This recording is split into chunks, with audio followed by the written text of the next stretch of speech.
미쁘다 이 말이여 모든 사람들이 받을 만하도다.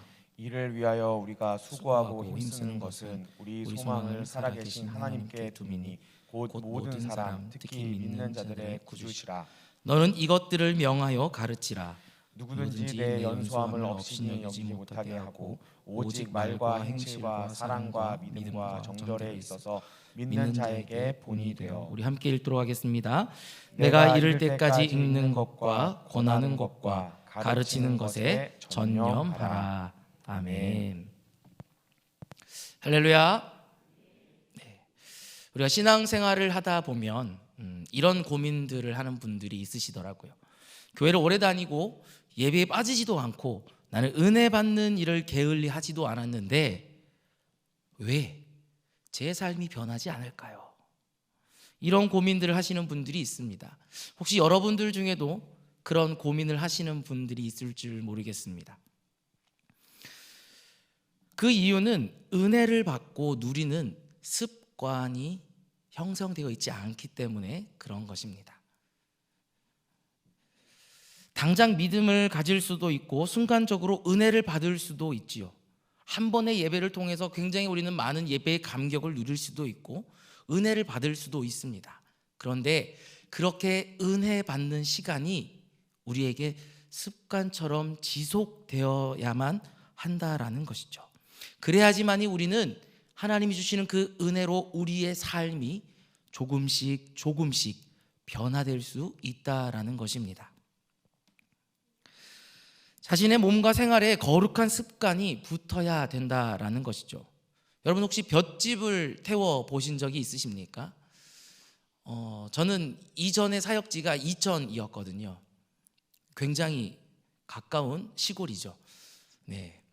교회 앞에는 굉장히 멋진 건물과 화려한 네온 사인은 전혀 볼 수 없고 온통 농과 밭과 그리고 강 저편에는 동물들의 분뇨를 처리하는 분뇨 처리장이 있는 굉장히 큰 시골 마을이었습니다. 근데 거기서 볏짚을 태워보면은 볏짚은 순식간에 화력을 내면서 활활 타오릅니다. 그러면서 급격하게 불이 꺼지는 습관이 있죠. 그런데 여러분 참나무 장작을 혹시 태워보신 적이 있으십니까? 불이 잘 붙던가요? 잘 붙지 않아요. 그런데 그 참나무 장작에 한번 불이 붙으면 그 불은 계속 갑니다. 그래서 고기를 구울 때도 참나무 장작으로 구우면 고기가 맛있죠. 왜 그럴까요? 은은한 불이 지속적으로 공급되기 때문입니다. 볏짚이 아니라 우리도 우리의 신앙이 이런 참나무와 같은 신앙이 되어야 된다는 것이죠. 한번 이렇게 확 타오르고 꺼져버리는 신앙이 아니라 한번 불은 좀 붙기 어렵지만 한번 불이 붙었을 때 그것이 계속해서 내 안에서 타는 그런 신앙을 우리는 가져야 된다라는 겁니다. 제가 예전에 한번 들었던 이야기인데요. 인디언의 한 부족의 어떤 한 할아버지가 자신의 손자에게 이런 얘기를 했다고 합니다.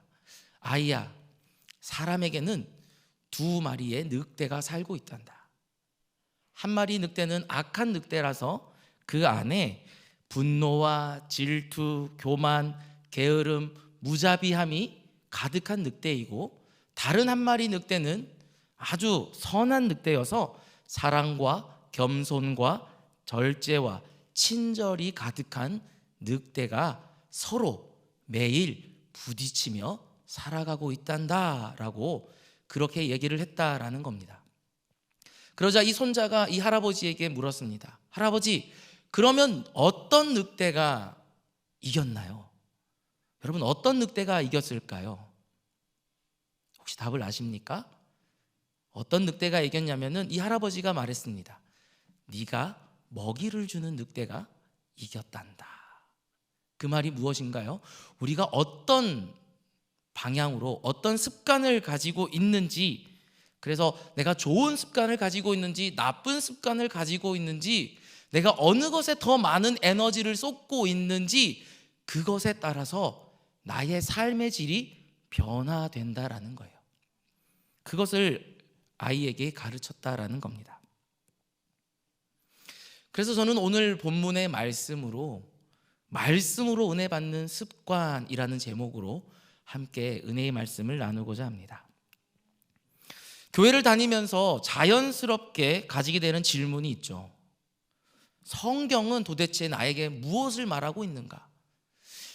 내가 어떤 일을 하려고 할 때에 그렇다면 이 성경은 나에게 어떻게 말을 하고 있냐라는 겁니다. 이런 것이죠. 내가 이 아이를 어떻게 성경적으로 양육할 것인가? 어떻게 양육하는 것이 성경이 나에게 말씀하는 걸까라고 질문을 할 수도 있고, 또 이제 곧 있으면 대선을 앞두고 우리는 이런 고민도 하죠.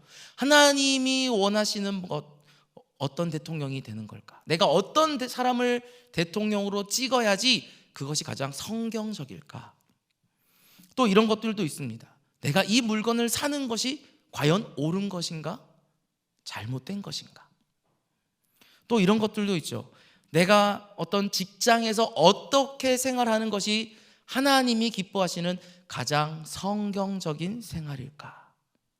우리는 살아가면서 이런 질문들을 끊임없이 하게 되는 것 같습니다. 저도 직장 생활을 조금 해보았는데요. 직장 생활을 하면서 저는 늘 고민이 그거였어요.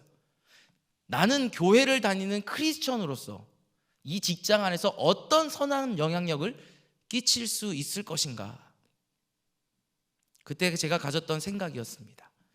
저의 위치는 말단 직원, 팀원들 중에서도 막내였습니다. 그런 제가 그 회사에 들어가서 했던 생각이 나는 이 회사에 어떤 영향력을 끼칠 것인가라는 굉장히 쓸데없는 생각을 가지고 있었던 것이죠.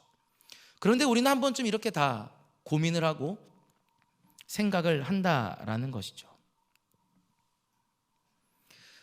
이렇듯 우리는 어떤 생각이든 어떤 선택이든 모든 것은 하나님의 말씀의 지배를 받는 그런 삶을 살아야 됩니다. 이러한 문제들에 대한 답을 얻기 위해서 우리는 끊임없이 부지런히 성경을 살펴보아야 되고 성경의 진리와 교훈에 대한 바른 가르침을 받아야 되는 것이죠. 그래서 우리는 양육이라는 것들을 통해서 말씀을 배우게 되는 거고, 또 설교를 통해서 하나님의 말씀이 우리에게 어떠한 의미로 다가오는지를 알게 되는 것입니다. 주의 말씀은 내 발의 등이요 내 길의 빛이니이다 라고 시편의 기자가 고백하는 것을 우리가 볼 수 있습니다. 우리가 어디를 가든 우리 앞에 어떤 결정을 해야 하든 우리의 인생길은 하나님의 말씀으로 조명받아야 된다라는 거죠. 하나님의 말씀으로 인도하심을 받아야지만이 우리는 어둠 속을 걸어가지 않고 올바른 길, 바른 길, 밝은 길로 갈 수 있다라는 겁니다. 물론 100% 성경 말씀대로 살아가는 그리스도인들은 드물다라고 생각을 해요. 그것이 너무나 어렵고 힘들고 좁은 길이기 때문이죠. 그러나 우리는 그럼에도 불구하고 우리는 그 길을 가야만 한다라는 겁니다. 왜요? 그래야지만이 우리가 다른 길, 잘못된 길로 가지 않기 때문입니다. 말씀으로 은혜를 받는 삶이라는 것은 결국 하나님의 말씀인 성경의 지배를 받는 삶을 말하는 겁니다. 성경의 말씀, 하나님의 말씀을 내가 지배하는 삶이 아니라 말씀의 지배를 받는 삶, 그것이 바로 우리의 삶이 되어야 된다라는 것이죠. 성경의 지배를 받는 삶을 살게 되면요, 자연스럽게 예수님을 따르게 됩니다. 우리 주님이 걸어가신 그 길을 바라보고 그 길 발자취를 따라가게 된다라는 것이죠. 그리고 영적으로 성숙하면 성숙할수록, 우리의 영적인 것들이 더욱더 성장하면 성장할수록 말씀에 더 큰 영향력을 받고 살아가게 된다라는 거죠. 영적인 성장은 하나님을 더욱 깊이 알아가는 과정이 되는 것입니다. 하나님을 아는 만큼 우리의 믿음이 자라고 영적으로 성장하게 됩니다. 하나님을 알기 위해 우리는 하나님께서 자신을 직접 계시하신 성경 말씀 속으로 들어가야 됩니다. 그러므로 신앙생활에 있어서 가장 기초가 되고 핵심이 되는 것은 바로 이 말씀으로 은혜를 받는 습관을 기르는 것이죠. 그렇다면 여러분, 어떻게 우리는 이 말씀으로 은혜 받는 습관을 길러야 되냐? 첫 번째로는 말씀을 읽는 습관을 우리는 가져야 됩니다. 여러분, 말씀을 읽는 거 우리는 누구나가 다 하고 있다라고 생각을 합니다. 디모데전서 4장 13절을 보면 이렇게 기록합니다. 내가 이를 때까지 읽는 것과 권하는 것과 가르치는 것에 전념하라. 말씀을 읽는 일에 전념해라 라는 것이죠. 바울이 영적인 아들 디모데에게 했던 권면의 말씀입니다. 어떤 방법으로든 말씀을 읽는 일에 힘써라 라는 것이죠. 사도 바울이 살았던 당시에는 글을 아는 사람이 많이 없었습니다. 또 지금처럼 성경이 이렇게 가죽으로 한 권으로 되어 있는 성경이 없었습니다. 그때는 성경을 사람이 손으로 베껴서 쓰던 시절이었고요. 또 어떤 성경을 내가 읽고 싶어도 마음대로 읽을 수가 없었어요. 그래서 회당에 모여서 누군가가 읽어주는 성경을 들었던 시절이었습니다. 그래서 나의 믿음을 더욱더 키우기 위해서 성경의 말씀, 하나님의 말씀을 내가 알고 싶으면 그 말씀이 낭독되어지는 곳으로 찾아가야만 되는, 그래서 예배당, 회당에 나가야지만이 성경을 들을 수 있었다라는 것이죠. 그래서인지 예전 우리 기독교 이런 예배의 예전 안에는 성경 공독 또는 성경 낭독이라는 시간이 있었다고 합니다.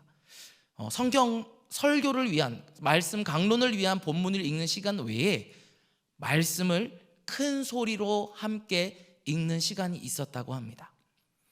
그런데 그것이 지금은 사라졌죠. 왜 그런가 곰곰이 생각해 보니 그 당시에도 이런 성경이 보급되지 않았고 또 글을 아는 사람이 많지 않았기에 예배 시간에 큰 소리로 성경을 읽고 듣고 하는 시간을 가졌던 것 같습니다.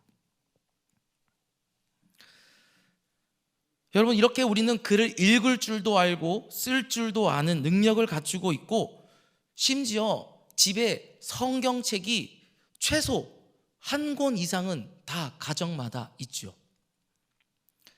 저희 아내에게는 굉장히 거룩한 그런 아주 좋은 그런 취미가 있습니다.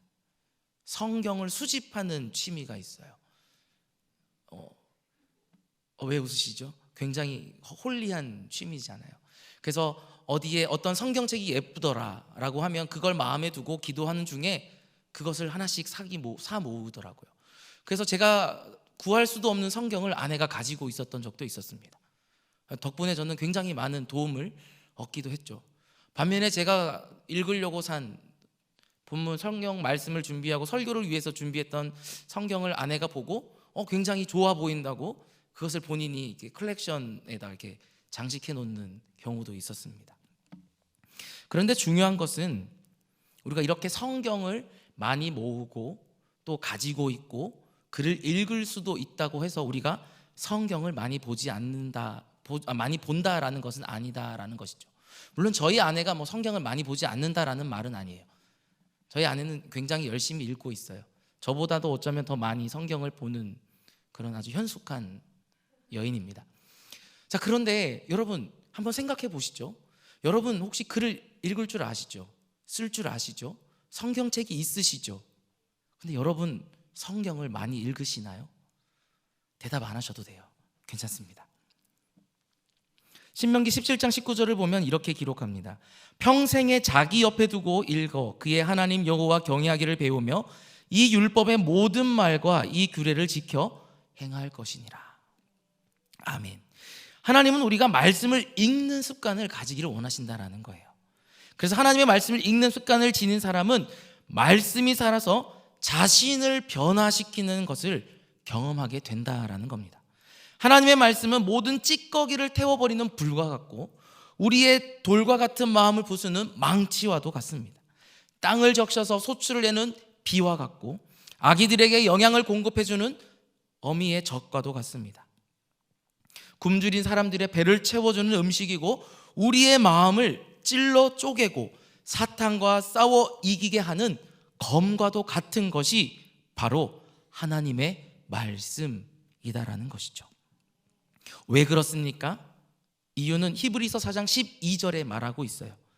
하나님의 말씀은 살아있고 활력이 있어 좌우의 날선 어떤 검보다도 예리하여 혼과 영과 및 관절과 골수를 찔러 쪼개기까지 하며 또 마음의 생각과 뜻을 판단하나니. 아멘. 하나님의 말씀은 살아있기 때문이라고 분명하게 성경은 기록하고 있습니다. 살아있는 이 하나님의 말씀을 경험하는 전통적인 독서법이 있는데 그 몇 가지를 잠시 소개하려고 합니다. 문자 그대로 이 모세는 그 말씀을 낭독했습니다. 신명기 31장에 보면 온 이스라엘이 내 하나님 여호와 앞 그가 택하신 곳에 모일 때에 이 율법을 낭독하여 온 이스라엘에게 듣게 할지니 곧 백성의 남녀와 어린이와 내 성읍 안에 거류하는 타국인을 모으고 그들에게 듣고 배우고 내 하나님 여호와를 경외하며 이 율법의 모든 말씀을 지켜 행하게 하고. 예수님도 이런 전통을 따라서 공생의 사역을 시작하실 때에 회당에서 이사야의 말씀을 이렇게 낭독하셨어요. 누가복음 4장인데요. 예수께서 그 자라신 곳 나사렛에 이르사 안식일에 늘 하시던 대로 회당에 들어가사 성경을 읽으려고 서심해 책을 덮어 그 맡은 자에게 주시고 앉으시니 회당에 있는 자들이 다 주목하여 보더라. 이에 예수께서 그들에게 말씀하시되 이 글이 오늘 너희 귀에 응하였느니라 하시니. 아멘. 여러분, 말씀을 그냥 글로 쓰여져 있는 이 말씀은 그냥 어떻게 보면 새장 속에 갇혀 있는 새와 같다. 그러나 그 말씀이 누군가에 의해서 잘 낭독되어지고 들려질 때에 하나님의 말씀은 또 살아있는 말씀이 된다라는 겁니다. 그렇다면 아까 말씀드렸던 몇 가지 좋은 방법을 제가 소개시켜 드린다라고 했잖아요. 그 첫 번째 방법은 바로 방금 한 것처럼 말씀을 통독하는 거예요. 여러분, 성경 전체를 읽는 것이 굉장히 중요하죠. 그래서 저희는 늘 신년이 되면은 이런 목표를 세우십니다. 올 한 해에는 내가 꼭 성경 1독 이상을 하리라. 그래서 굉장히 스타트가 좋아요. 창세기부터 출애굽기 중반부까지 굉장히 열심히 읽어 나가십니다. 그리고 출애굽기 중반부터 내가 알 수 없는, 우리 담임 목사님께서 그 성막에 대해서 설명하실 때에 저는 새벽에 말씀을 들으면서 굉장히 공감했어요. 잘 모르시겠거든 인터넷으로 성막을 검색해 보시라는 그 말씀. 여러분, 맞아요. 저희는 그 성막, 내가 한 규빗이 얼마인지도 잘 모르고 고가 몇 개 있는지도 모르고 청색, 자색, 홍색 실이 몇 개여야 되는지, 고가 어떻게 연결되어야 되는지, 휘장의 길이가 얼마나 돼야 되는지, 그 덮개가 마지막에 해달의 가죽으로 덮디 말디, 난 그걸 알지 못한다고요. 그런 걸 보면서 점점점 우리의 눈은 어떻게 돼요? 주님이 사랑하시는 자가 되시는 거죠. 잠을 주세요. 그래서 꿈나라로 들어가면서 올 한 해 나의 성경 일독은 출애굽기 중반부까지구나. 그리고 다시 마음을 잡고 다시 성경을 읽습니다. 마태복음부터 읽어요. 낳고 그러다가 잠이 저를 낳습니다. 그렇게 우리는 성경을 창세기 다 읽고 출애굽기 중반 읽고 마태복음 1장 읽다가 한 해를 마무리하는 경우가 많아요. 여러분, 구약이 39권이죠. 신약은 27권이고요. 구약 성경은 929장, 신약 성경은 260장. 그래서 총 1189장의 말씀으로 되어 있거든요. 이걸 1200장이라고 하고요.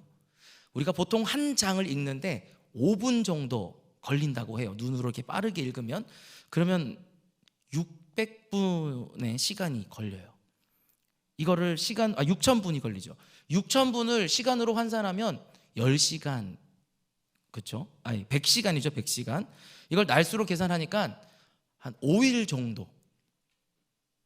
여러분, 놀라셨죠? 성경을 일독하는데 며칠이면 된다고요? 5일이면 충분해요. 5일이면 된다고요.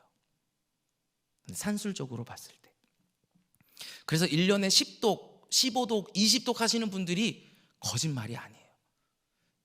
그분들은 눈 뜨면 성경 읽기 시작해서 잠드실 때까지 성경 읽으시는 분들이죠. 여러분, 하루에 30분만 투자하면 우리가 성경 일독을 할 수가 있어요. 1시간을 투자하면 이독을 할 수 있어요. 그것처럼 이번 올 한 해도 저와 여러분이 결단해서 성경을 한번 처음부터 끝까지 읽어보았으면 좋겠습니다. 두 번째는 성경을 암송하는 거예요.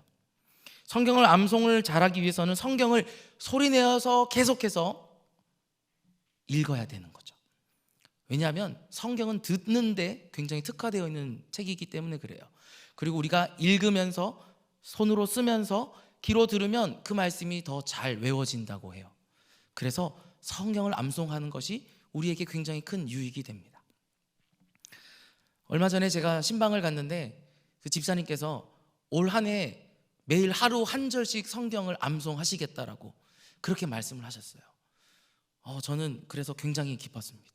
우리 집사님이 말씀을 이렇게 가까이 하시려고 하시는구나. 그때 그런 말씀을 암송하는 것, 이것이 우리에게 얼마나 큰 유익이 되는지, 그래서 바라기는 성경을 통독하시다가 내가 은혜가 되는 구절이 나오면 이 말씀은 내가 너무 좋아서 내가 계속 내 마음에 담아두고 싶어라는 구절이 생긴다면 그 말씀을 어떻게 하라고요? 암송하세요. 요즘 신대원 졸업하려면 최소 50구절을 암송을 해야 되고요, 600구절을 앞에 두 글자만 보고 이 성경이 어디에 있는지를 적어야지 졸업을 시켜주더라고요. 저도 그래서 간신히 졸업을 하게 됐어요. 650구절을 그 1년 3년 동안 어떻게 외웠는지 달달달달달 외워서 얘는 여기 이렇게 외워서 열심히 했더니 이렇게 통과가 됐어요. 그런데 패스를 위한 목적으로 했더니 머리에 잘 안 남아요. 은혜가 되는 구절들은 머리에 잘 남죠.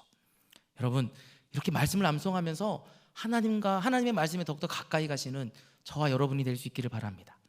세 번째 방법은 바로 말씀을 묵상하는 겁니다. 일정한 본문을 소리내어서 4번 정도 읽으면 그 본문이 말씀이 더 잘 이해가 돼요. 그리고 마지막 내가 묵상했던 내용들을 기도문으로 작성해서 그 기도문을 읽으면서 내가 오늘 하루는 이렇게 말씀을 살아보리라, 이 말씀으로 이렇게 살아보리라, 아니면 내일 하루는 이 말씀을 가지고 이렇게 살아보리라, 이렇게 매일매일 규칙적으로 내 영의 양식을 공급해야 된다라는 것이죠. 이렇게 하려면 정말 규칙적으로 말씀을 묵상해야 되거든요. 여러분, 혹시 여러분 중에 하루 3끼를 다 드시죠? 혹 2끼를 드시는 분도 있고, 혹은 어떤 본인의 그런 미를 위해서 한 끼만 식사하시는 분들도 있으시죠. 그런데 그 한 끼를 드시더라도 규칙적으로 식사를 하시거든요. 말씀도 마찬가지예요. 우리의 영의 양식인 말씀도 규칙적으로 우리가 먹어주지 않으면 어떻게 되는 거예요? 우리의 영이 더 메말라가는 거예요. 점점 볼품 없어져요. 그렇기 때문에 여러분, 말씀을 통해서 우리에게 영의 양식을 끊임없이 공급하시는 저와 여러분 될 수 있기를 바랍니다. 내가 오늘 하루 말씀을 묵상하지 않으면 내가 오늘은 식사하지 않겠다, 이런 다짐을 가지고 말씀을 읽고 묵상하는 그런 습관을 가지시는 저와 여러분이 될 수 있기를 바랍니다. 두 번째로 말씀을 가까이 하는 습관을 길러야 돼요. 첫 번째로는 우리가 읽는 습관을 길렀잖아요. 두 번째로는 말씀을 가까이 해야 된다라는 거예요. 사도행전에는 베레아 사람들에게 대한 소개가 나오는데 이렇게 소개합니다. 베레아에 있는 사람들은 데살로니가에 있는 사람들보다 더 너그러워서 간절한 마음으로 말씀을 받고 이것이 그러한가 하여 날마다 성경을 상고함으로, 성경을 상고했다라고 해요. 그것도 날마다. 이 말은 말씀을 가까이 하는 삶을 살았다라는 거죠. 늘 말씀을 가까이 했다라는 겁니다. 여러분, 그럼 말씀을 가까이 하려면 어떻게 되나요? 가장 1차원적인 방법은 이 말씀을 제가 늘 이렇게 품고 다니는 사람이 되는 거예요. 저희 선교단체에 있을 때 어떤 한 간사님께서 늘 이렇게 말씀하셨어요. 본인은 늘 세계를 가슴에 품고 다니는 사람이다, 이렇게 해서 저는 그분을 굉장히 너무 멋있다 이렇게 생각을 했거든요. 근데 그 세계가 뭐냐면 성경과, 그죠? 핸드폰과 뭐가요? 지갑, 이 세계를 늘 가슴에 품고 다니는, 세계를 품고 다니는 사람이었다라는 거예요. 네, 감사합니다. 오늘은 저의 개그가 통한 것 같아요. 네, 그런 것처럼 이렇게 1차원적으로 말씀을 가까이 하고 살아갈 수도 있어요. 그런데 여러분, 이 말씀을 늘 이렇게 내가 손에 들고 다니기가 편한가요? 불편해요. 그러면 더 좋은 방법이 있다라는 거죠.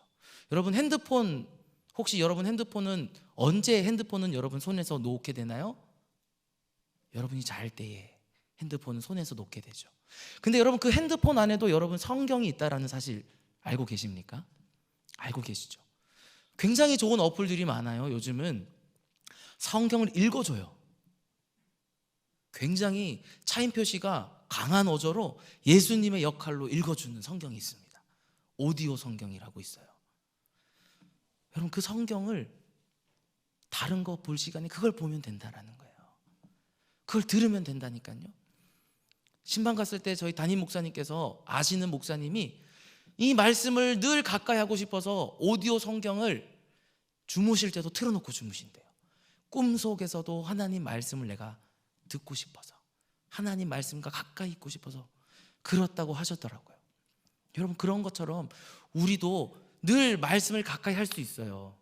내 손에서 놓지 않을 수 있어요. 내 귀에서 말씀을 놓지 않을 수 있어요. 어떻게 해요? 핸드폰 어플을 통해서 성경 말씀을 들으면 돼요. 저희 집이 교회까지 걸어서 한 10분 거리거든요. 제가 좀 빨리 걸어서 거리로는 한 1.2km 정도 되는데, 그 걸어오는 시간에 전에는 제가 찬양을 들으면서 이렇게 왔어요. 근데 이번 주부터는 제가 오디오 성경을 들으면서 와요. 재밌어요. 한 15분 정도 되게 짧은 시간이지만 그 시간 동안 이렇게 들으면서 오면은 성경 말씀이, 물론 이제 주변에 소음이 이렇게 섞이면서 잘 안 들릴 때도 있지만 늘 말씀이 제 안에 있다, 이런 느낌이 오면서 굉장히 제 마음이 좀 뭔가 좋아지는 것 같아요.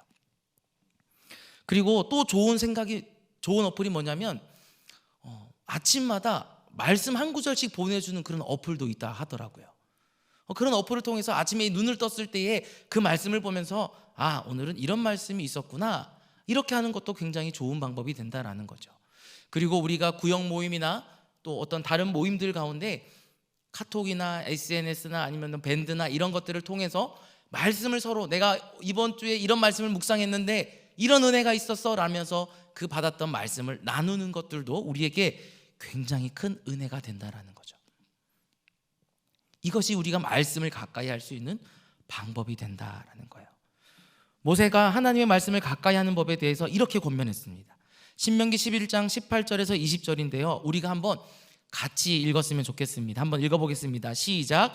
이러므로 너희는 나의 이 말을 너희의 마음과 뜻에 두고 또 그것을 너희의 손목에 매어 기호를 삼고 너희 미간에 붙여 표를 삼으며 또 그것을 너희의 자녀에게 가르치며 집에 앉아 있을 때에든지 길을 갈 때에든지 누워 있을 때에든지 일어날 때에든지 이 말씀을 강론하고 또 내 집 문설주와 바깥문에 기록하라. 아멘. 여러분, 이걸 요즘 말로 바꾸면 이렇게 할 수 있어요. 핸드폰 배경 화면에 성경 말씀을 기록하고 벽에 말씀 액자를 붙이고 성경 말씀이 기록되어 있는 각종 액세서리를 들고 다니며 차에 붙여놓고 냉장고에 붙여놓고 현관문에 붙여 놓아라. 그럴듯하지 않습니까? 다시 한번 해드릴까요? 핸드폰 배경 화면을 성경 말씀으로 기록하고 벽에 말씀 액자를 붙이고 성경 말씀이 기록되어 있는 각종 액세서리를 가지고 다니며 차에 붙여놓고 냉장고에 붙여놓고 현관문에 붙여 놓아라. 그리고 그것을 매일 어떻게 하라고요? 보아라. 이렇게 하면 우리가 어떻게든 하나님 말씀과 가까이 하게 된다라는 것이죠. 그리고 이렇게 하나님 말씀과 가까이 하게 되면 말씀이 우리를 지켜주고 보호해주는 것을 경험하게 될 줄로 믿습니다. 마지막으로 말씀대로 사는 습관을 우리는 가져야 돼요. 말씀대로 사는 습관. 예수님은 사람들에게 자주 이렇게 말씀하셨어요. 너희는 성경을 전혀 읽어본 일이 없느냐라고 그렇게 말씀하셨어요. 왜 그렇게 말씀을 하셨을까요? 그들이 하나님의 말씀을 전혀 읽지 않았기 때문에 하신 말씀이 아니에요. 그들은 하나님의 말씀을 늘 가까이 하고 늘 낭독하며 살았어요. 그런데 그들을 향해서 너희는 전혀 말씀을 읽어본 적이 없느냐라고 물으셨어요. 왜 그랬을까요? 하나님의 말씀대로 살지 않았다라는 거예요. 하나님의 말씀은 우리를 온전한 사람이 되게 합니다. 말씀대로 사셨던 예수님을 닮은 온전한 그리스도인이 되기 위해서는 말씀대로 사는 습관을 우리는 가져야 돼요. 이런 이야기가 있습니다. 어떤 한 할머니가 예수님을 믿게 된 거예요. 그래서 설교 시간에 성도라면 성경을 읽고 깨달은 것을 전도하는 삶을 살아야 된다. 그래서 이 할머니가 결심을 했어요. 내가 성경을 읽고 전도하는 삶을 살리라. 근데 너무나 큰 문제가 생겼어요. 할머니가 글을 모르는 거예요. 그래서 하나님 앞에 기도했어요. 하나님, 내가 글을 모르는데 내가 어떻게 말씀을 읽고 전도할까요? 하는 중에 하나님이 지혜를 주셨는데, 옆에 있는 중학생 아이들에게, 중학교가 있어서 중학생 아이들에게 가서 이렇게 얘기했다는 거예요. 사람들한테 요한복음이 어딘지 좀 알려달라고 한 다음에 그 요한복음의 말씀을, 얘야, 내가 글을 몰라서 그러는데 내가 이걸 정말 읽고 싶은데 한번 읽어주지 않겠니?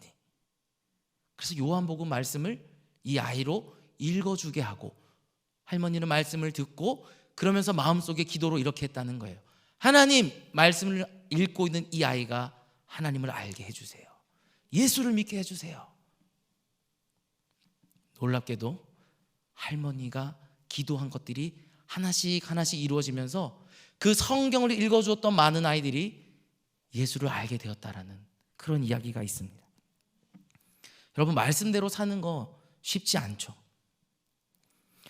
우리는 말씀보다 더 좋은 이야기들과 가르침의 홍수 속에 살아가고 있기 때문입니다. 그러한 소리들은 우리의 길을 어지럽히고 하나님의 말씀대로 살아가지 못하게 방해합니다. 그러나 디모데후서 4장 3절과 4절에서는 이렇게 외치고 있습니다. 때가 이르니 사람이 바른 교훈을 받지 아니하며 귀가 가려워서 자기의 사욕을 따를 스승을 많이 두고 또 그 귀를 진리에서 돌이켜 허탄한 이야기를 따르리라. 아멘. 오늘날 현대인들은 새로운 것을 원해요. 오래된 성경 이야기보다는 새로운 이야기를 따르려고 해요. 오래된 것은 무조건 시대에 뒤떨어지고 새로운 것은 뭐든지 좋은 것이다라고 그렇게 생각하는 경향이 있어요. 그러나 하나님은 예레미야를 통해 이렇게 말씀하십니다. 예레미야 6장 16절인데요. 여호와께서 이와 같이 말씀하시되 너희는 길에 서서 보며 옛적 길 곧 선한 길이 어디인지 알아보고 그리로 가라. 너희 심령이 평강을 얻으리라 하나 그들의 대답이 우리는 그리로 가지 않겠노라 하였으며. 옛적 길이란 하나님의 말씀을 말하는 거예요. 우리의 말씀으로 돌아가 그것을 우리는 그 말씀으로 돌아가서 그 하나님의 말씀을 배우고 배운 대로 실천해야 됩니다. 말씀대로 살아야 됩니다. 여러분이 만약 하나님의 말씀 중에 한 절이라도 제대로 살아내신다면 여러분의 삶 가운데는 놀라운 변화가 일어나게 될 줄로 믿습니다. 하나님의 말씀이 여러분에게 얼마나 복이 되는지 여러분은 깨닫게 될 겁니다. 말씀을 듣고 고개를 끄덕이는 것으로 말씀대로 나는 살고 있다라고 말할 수 없어요. 그것은 말씀대로 살고 있는 것이 아니라 그냥 말씀을 들었다, 이런 말씀이 있구나, 이 정도에 그치지 않는다라는 거예요. 말씀에 감동을 받고 기뻐하고 눈물 조금 흘렸다고 우리는 하나님의 말씀대로 살고 있다라고 말할 수 없어요. 그것은 어쩌면 일시적인 감정일 수도 있기 때문입니다. 말씀대로 살아간다는 것, 그것은 정말로 하나님의 말씀대로 살아내는 거예요. 나의 힘으로 할 수 없어요. 오직 내 안에 계신 그분이 나에게 힘을 주셔서 그 말씀을 내 안에서 깨닫게 해주셔서 어떻게 해요? 그 말씀을 살아내게끔 하시는 거예요. 그것이 말씀대로 살아가는 것이고, 그렇게 살아갈 때에 우리는 말씀으로부터 은혜를 받는 삶이 된다라는 겁니다. 말씀대로 산다는 것, 그거는 말씀대로 실천해보고 믿어보고 기다려보고 순종해보고 따라해보는 거예요. 여러분, 말씀대로 살아보시기를 바랍니다. 말씀대로 살아가는 습관을 길러보시기를 바랍니다. 말씀으로 은혜 받는 습관 기르시면 여러분, 하나님께서 여러분의 삶 가운데에 복을 주십니다. 은혜를 주십니다. 그래서 여러분의 말씀대로 살아가서 하나님이 주시는 그 예비하신 복을 마음껏 받아 누리시는 여러분의 삶이 되기를 바랍니다. 그리고 그런 복들을 하나님이 주시는 그 은혜를 통해서 여러분의 삶은 더 행복해지리라 믿어 의심치 않습니다. 여러분, 여러분의 삶이 평안해지시기를 원하십니까? 여러분의 삶이 정말 행복해지시기를 원하십니까? 여러분의 삶이 정말 형통해지시기를 원하십니까? 그렇다면 말씀으로 은혜 받는 습관 기르시길 바랍니다. 그 습관으로 여러분의 삶이 편안해지고 평안해지고 행복해지고 기뻐지는 저와 여러분이 될 수 있기를 주님의 이름으로 축복합니다.